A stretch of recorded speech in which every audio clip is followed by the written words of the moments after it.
Hello, and welcome to the Buy Your Side podcast, the property podcast to help you make smarter property buying decisions. As I snuggle into this sofa here, this is my last episode of the year. And we've made it. We've made it to the end of the year. Have you bought? Have you bought yet? Or are you just starting your property journey? Well, let me give you my 2 cents worth of what I think is ahead and just a review of this year. I just wanted to share this article with you. It's the 2nd of December today, but this article came out yesterday in the Daily Telegraph. Sydney house prices soar by 121,000 mid controversial first home buyer scheme. Are you surprised? I'm not.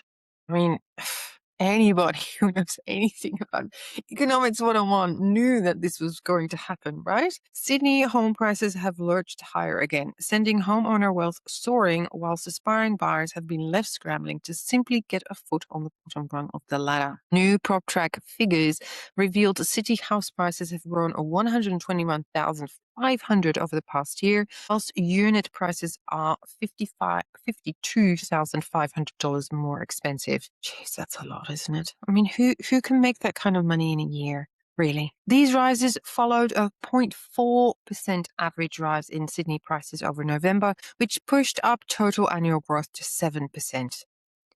A typical city house now costs about 1.62 million, up from just over 1.5 at this time of the year, whilst the median unit price is 883, rise from 830,500 a year ago. So let me first of all tell you what you can buy for that. Here, typical city house now costs 1.62. You can't really buy a decent house for that in the inner west. Oh, no. I wouldn't take you on as a client, to be honest, with that kind of a budget, because the house would be severely compromised in one way or another. And that would be a really bad investment. 83,000 unit price, you could probably buy a 1-bedroom apartment for that in Ashfield. 2-bedders are going 1.2 if it's Art Deco, 1.4, 1.5. You can probably buy something great in the St. George area of Sydney for 883,000, which is a lovely area, by the way. I reckon that is my first tip of this episode. Check out the St. George area. Great connectivity to the city still if you have to get to your work.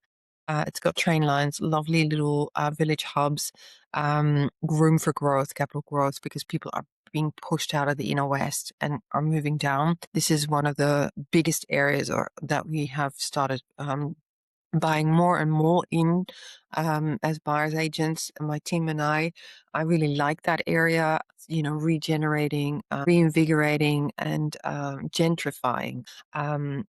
That's my one tip in this episode. If you are looking in the inner west but you can't quite afford it, do not compromise on the quality of the location, because you can't change that. You can change everything else, just not the location. And also, buying into a shitty complex is just going to be the worst of all.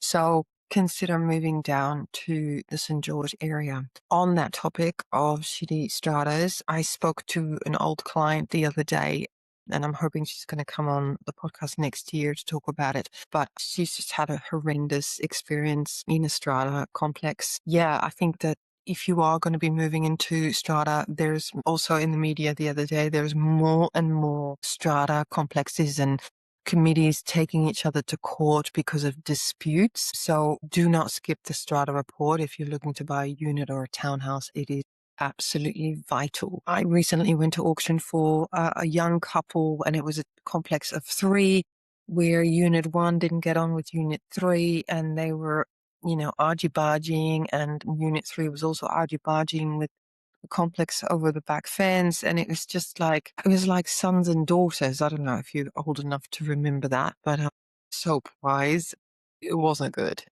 Anyway, we managed just to get to the nitty-gritty of it. I literally just ended up knocking on people's doors and asking what's the tea. Anyway, it was all fine in the end, but just make sure that you know exactly what's going on in the strata, and if that means knocking on people's doors, then so be it. It's a lot of money to drop for ending up in a disastrous community where people don't like each other. So just a bit of a segue there. But yeah, 2025, what a year. I don't know about you, but I'm exhausted. Like, this year has been an emotional roller coaster for my clients. The market has just been nuts, as this article agrees. growth has just been ridiculous.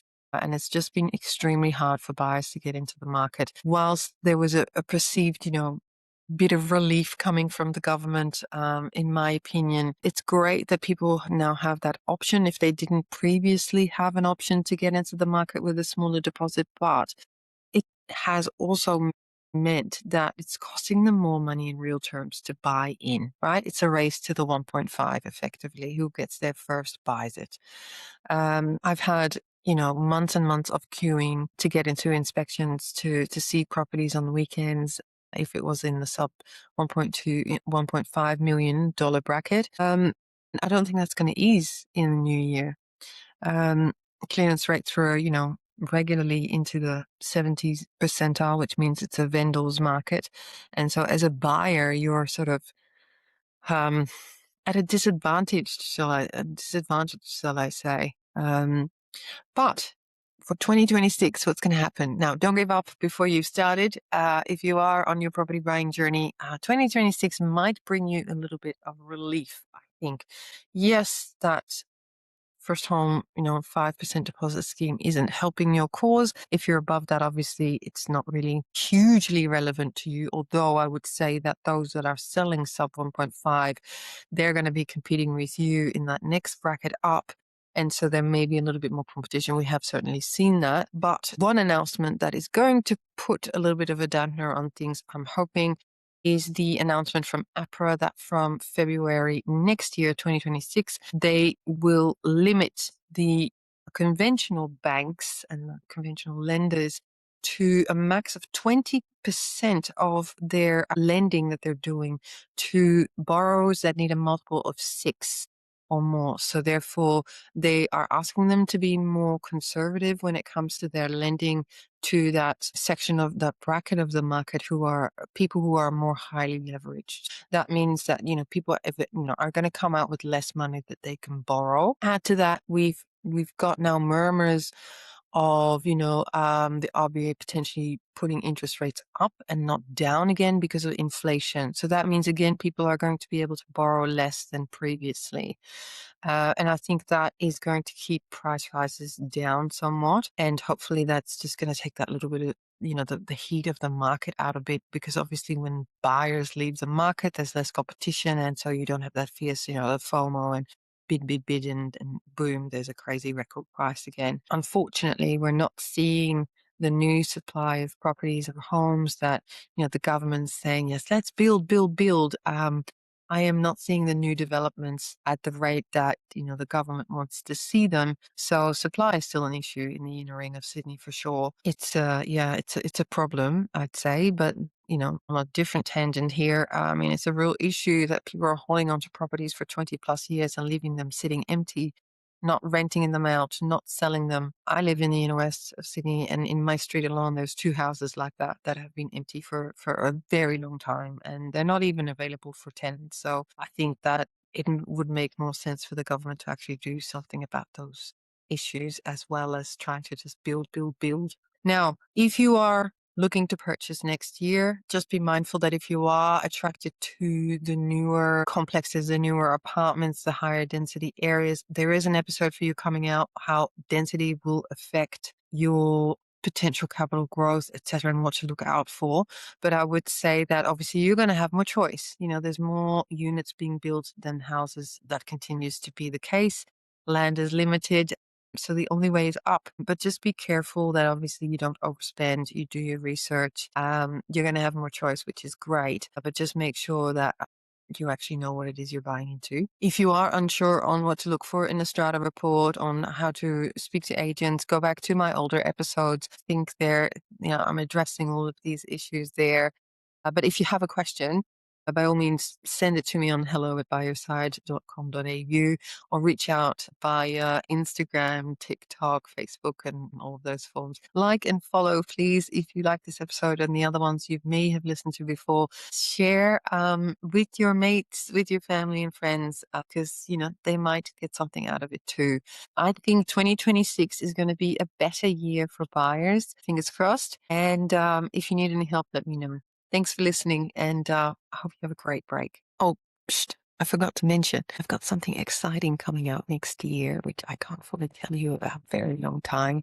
It's a way to work with me, live, get more knowledge, work your way through getting you completely ready and utterly knowledgeable on how to purchase by yourself successfully. Get that up garden paths. Yeah, watch this space. I will tell you more very soon.